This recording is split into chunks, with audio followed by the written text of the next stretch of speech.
tá stop and go, para toda pessoa que não tem necessidade para passar mais que 1 hora no centro da cidade, vou por paga florim para 30 minutos, e essa aqui dá uma oportunidade para fazer uma diligência que vai vir para fazer no centro da cidade, e essa aqui está em forma de stop and go, vou paga florim para 30 minutos e vou fazer o que vou mostrar e depois vou por desplegar e largar a área aqui available para outra pessoa que mostrar o uso de parqueio aqui na e é de 6 pontos tá tour parqueio gel a Bira Blanco, de forma aqui nós está assim que o parqueio não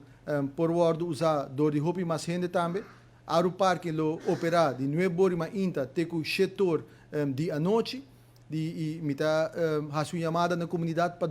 tomar bom conta de horário de operação, qual da de 9 horas inta para setor de a noite. E de 7 ponto cardinal tá para o que trata é bijzondere parkeervergunningen. Essa aqui tá para toda companhia não que tá delivery na negócio não estabelecido em centro de cidade. Vou por assim uso dessa aqui acudir na oficina de Aru Parking ou tomar contato com não e de forma aqui na bolo chega na remarque para onde é BPV maneira tá o referir e assim que na vou por continuar com o negócio e assim delivery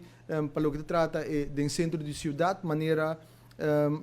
tá algo de costume cabo que a companhia não tá assim delivery na companhia não que cumpre serviço de não para o que trata delivery dus essa aqui é ponto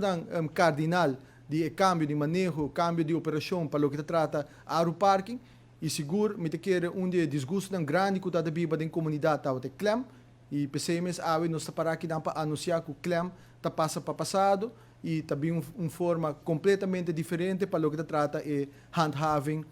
de Aru Parking.